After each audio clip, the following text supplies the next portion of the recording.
Bismillahirrahmanirrahim. Assalamualaikum warahmatullahi wabarakatuh. Waalaikumsalam warahmatullahi wabarakatuh. Waalaikumsalam warahmatullahi wabarakatuh. Yang terhormat Bapak Miftahul Fikri, MPDI, selaku dosen pembimbing mata kuliah Sejarah Peradaban Islam, dan teman-teman seperjuangan yang saya banggakan, puji dan syukur mari kita panjatkan kepada Allah Subhanahu wa Ta'ala yang telah memberikan nikmat serta hidayahnya sehingga kita bisa berkumpul dan bisa mengikuti perkuliahan pada hari ini. Sholawat serta salam mudah-mudahan tetap tercurah limpahkan kepada Nabi kita, yakni Nabi Muhammad Shallallahu Alaihi Wasallam. Sebelumnya, perkenalkan nama saya Widiana Maudi sebagai moderator beserta anggota kelompok 7. Yang pertama ada Sabrina Eka Putri dan juga yang kedua ada Silwa Siti Ronasi. Adapun materi yang akan kita bahas pada pertemuan kali ini yaitu peradaban Islam pada masa dinasti Umayyah. Saya selaku moderator akan menyampaikan rangkaian acara diskusi pada kali ini. Yang pertama, pembukaan. Yang kedua, penyampaian materi kelompok 7. Yang ketiga, kesimpulan. Yang keempat, sesi tanya jawab yang akan dilaksanakan di in-house. Dan yang kelima, penutup. Yang keenam, tambahan materi dari dosen pembimbing bila hadir. Langsung saja pada acara pertama, yaitu pembukaan. Marilah kita buka acara ini dengan bacaan basmalah bersama-sama. Bismillahirrahmanirrahim. Acara yang kedua, yakni penyampaian materi. Nah, kepada pemateri 1, yakni Sabrina Eka Putri, dipersilahkan.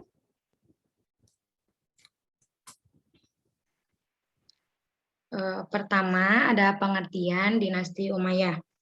Nah, Bani Umayyah adalah dinasti kekhalifahan Islam pertama setelah masa Khulafaur Rasyidin. Dinasti Umayyah merupakan kerajaan Islam pertama yang didirikan oleh Muawiyah bin Abi Sufyan.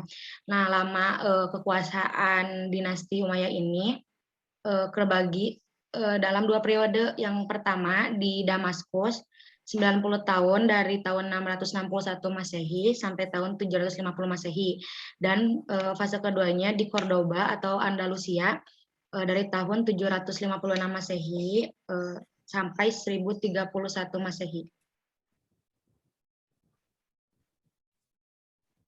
Nah, selanjutnya ada latar belakang. Dinasti Umayyah ini dirintis dengan cara menolak pembaiatan terhadap Khalifah Ali bin Abi Thalib.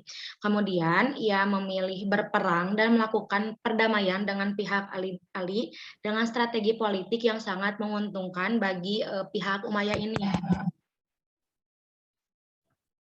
Jatuhnya Ali dan naiknya Muawiyah juga disebabkan keberhasilan pihak Khawarij atau yang kita tahu dengan kelompok yang menentang Ali. Dan kelompok itu membunuh Khalifah Ali. Meskipun kemudian tampak kekuasaan dipegang oleh putranya Hasan, namun tanpa dukungan yang kuat dan kondisi politik yang kacau, akhirnya kepemimpinan Ali pun bertahan hanya beberapa bulan. Pada akhirnya Hasan menyerahkan kepemimpinan kepada Muawiyah. Nah, dengan menyerahkannya itu ditandai dengan perjanjian tahkim. Perjanjian tahkim adalah sebuah istilah untuk kejadian sejarah tentang perang Siffin. Peristiwa tahkim sendiri diartikan sebagai persetujuan antara pihak Ali dengan Muawiyah yang berselisih dalam menerima keputusan secara adil dan dalam perselisihan. Nah, perjanjian ini tuh terjadi pada tahun 661 Masehi. Dan tahun itu disebut Am-Jamaah, perjanjian jamaah, sama aja.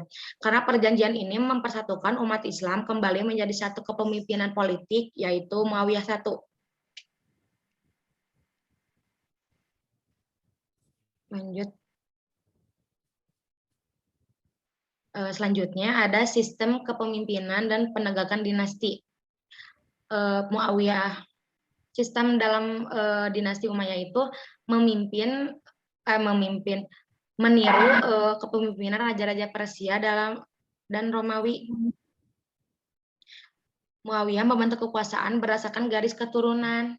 yang ditandai dengan diberikannya tahta putra mahkota kepada anaknya sendiri. Sikapnya yang menunjuk putra mahkota ini akhirnya menjadi model pemerintahan yang diikuti oleh penguasa-penguasa di Bani Umayyah selanjutnya. Terus Muawiyah sendiri juga mengganti yang asalnya demokrasinya demokrasi jadi kerajaan. Terus hal ini menandai telah berakhirnya sistem pemerintahan atau khilafah yang didasari atas dasar demokrasi. Nah, terus selama pemerintahan Muawiyah juga berhasil menegakkan kerukunan di antara bangsa Arab wilayah utara dan bangsa Arab wilayah selatan.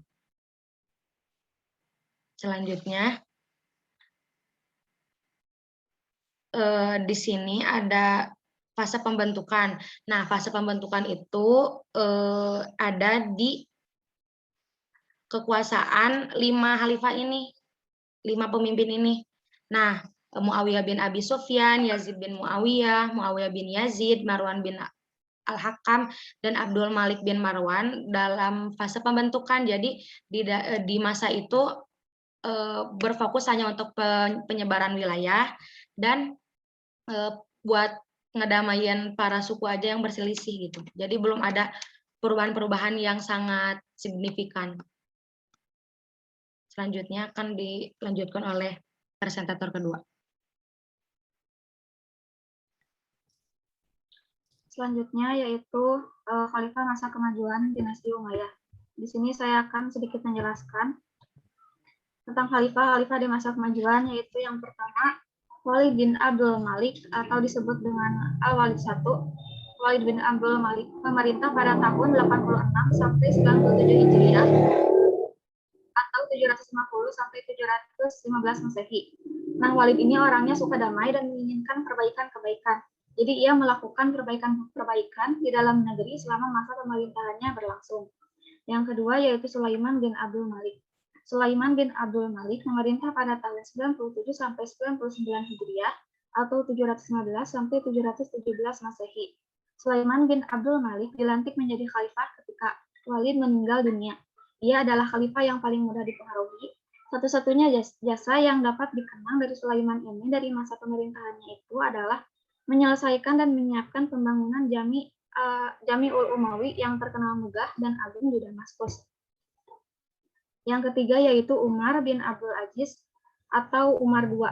Umar bin Abdul Aziz memerintah pada tahun 99 sampai 102 Hijriah atau 717 sampai 720 Masehi. Di masa pemerintahannya ini, Umar bin Abdul Aziz melakukan pembangunan negeri dalam meringankan beban pajak atau kaum muslimin. Yang keempat yaitu Yazid bin Abdul Malik. Yazid bin Abdul Malik memimpin pada tahun 102 sampai 106 Hijriah atau 720 sampai 724 Masehi. Yazid bin Abdul Malik dilantik menjadi khalifah pada bulan Rajab tahun 102 Hijriah. Ia dikenal sebagai penguasa yang suka berfoya-foya. Ia juga tidak memperhatikan kesejahteraan rakyatnya. Masyarakat yang sebelumnya hidup dalam ketentraman dan kedamaian pada zamannya berubah menjadi kacau. Yang kelima yaitu Hisham bin Abdul Malik. Hisham bin Abdul Malik memerintah pada tahun 106 sampai 126 Hijriah atau 724 sampai 743 Masehi.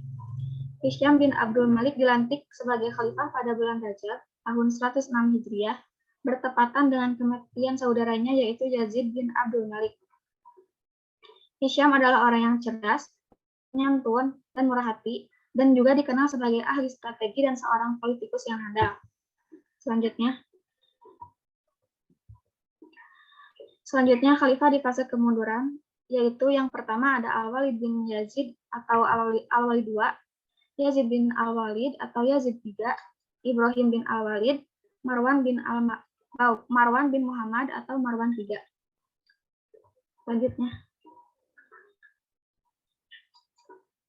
Selanjutnya ada kondisi masyarakat. Kondisi masyarakat ini terbagi menjadi 3, yaitu ada kelompok pendukung dinasti Umayyah yang berasal dari Suriah dan ada juga dari Mesir. Mereka berpendapat khalifah harus dari kaum Quraisy keturunan Umayyah. Yang kedua ada kelompok pendukung Ali bin Abi Thalib. Biarpun sahabat Ali sudah meninggal, tapi ada yang fanatik dengan beliau, yaitu disebut dengan Syiah, yang berasal dari Irak, Mesir. Kelompok ini berpendapat bahwa yang berhak memimpin negara Islam adalah keturunan Ali bin Abi Thalib. Dari proses tahkim yang di awal tadi menghasilkan kelompok Khawarij, kelompok penentang Muawiyah dan Ali bin Abi Thalib, dan meyakini keduanya telah keluar dari Islam pada peristiwa tahkim. Menurut kelompok ini, yang menjadi pemimpin Islam boleh siapa saja yang memiliki kemampuan. Selanjutnya akan dijelaskan oleh pemateri selanjutnya. Lalu ada kemajuan dinasti Umayyah. Yang pertama, Arabisasi. Arabisasi ini merupakan penyebar luasan budaya Arab ke seluruh penjuru wilayah, namun pada saat itu yang diutamakan adalah menyebarluaskan bahasa Arab. Lalu yang kedua, moneter atau menciptakan uang sendiri. Islam telah berkembang hampir ke seluruh penjuru dunia seperti wilayah Asia Tenggara sampai Asia Timur, jauh dari Afrika Utara sampai Andalusia, dari India sampai Persia. Terus yang ketiga, pembangunan fisik yang semakin digencarkan. Contohnya pembangunan kota, pembangunan benteng, pembangunan Masjid Raya Damaskus, Qairawan, dan lain sebagainya. Lalu yang keempat, ilmu pengetahuan yang semakin berkembang pesat.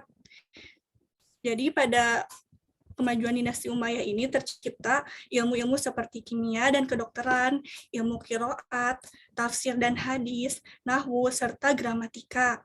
Bahasa Arab, para pemikir-pemikir yang besar mulai muncul pada kemajuan dinasti Umayyah. Lalu ada juga kemunduran dinasti Umayyah. Penyebabnya adalah munculnya kekuatan baru yang dipelopori oleh keturunan Al-Abbas, Ibnu Abdul Al-Muttalib. Gerakan ini mendapat dukungan penuh dari Bani Hashim dan kaum Mawali yang merasa dikelas duakan oleh pemerintah Bani Umayyah. Lalu juga kemunduran dinasti Umayyah ini didukung beberapa faktor seperti sistem pergantian khalifah yang turun-temurun kepada keturunannya doang gitu. Terus yang kedua, konflik dari latar belakang Bani Umayyah. Terus ada pertentangan etnis antar suku. Yang terakhir, lemahnya kedaulatan pemerintah. Peradaban pada masa dinasti Umayyah. Hasilnya adalah ada sistem sosial atau Arab Malawi. Yang kedua, sistem fiskal atau keuangan yang tadi mencetak uang sendiri. Dan yang ketiga, ada sistem peradilan. Yang keempat, pembangunan, peradaban, pengembangan intelektual, dan juga bahasa dan sastra Arab. Nah, di sini saya akan menjelaskan kesimpulan sekaligus rangkaian acara yang ketiga. Jadi kesimpulannya adalah sejarah berdirinya Daulah Umayyah berasal dari nama Umayyah Ibnu Abdi Syam, Ibnu Abdi Manaf, yaitu salah seorang dari pemimpin kabilah Quraisy pada zaman Jahiliyah. Bani Umayyah baru masuk agama Islam setelah mereka tidak menemukan jalan lain selain memasukinya, yaitu ketika Nabi Muhammad beserta beribu-ribu pengikutnya yang benar-benar percaya terhadap kerasulan dan kepemimpinan yang menyerbu masuk ke dalam kota Mekah. Setelah Muawiyah memindahkan pusat pemerintahan dari kota Madinah ke Damaskus, maka pemerintahan Muawiyah berubah bentuk dari teodemokrasi menjadi monarki atau kerajaan dinasti. Jadi sistem pemerintahannya berubah dari teodemokrasi menjadi monarki atau kerajaan. Hal ini berlaku semenjak ia mengangkat putranya Yazid sebagai putra mahkota. Nah, rangkaian acara selanjutnya yakni sesi jawab di INAUS. Jadi langsung saja kita ke rangkaian acara yang kelima, yaitu penutup. Alhamdulillah, penyampaian materi pada pertemuan kali ini telah berjalan. Mari kita baca Alhamdulillah bersama-sama, Alhamdulillahirabbil alamin. Kemudian langsung saja kita diskusi di INAUS.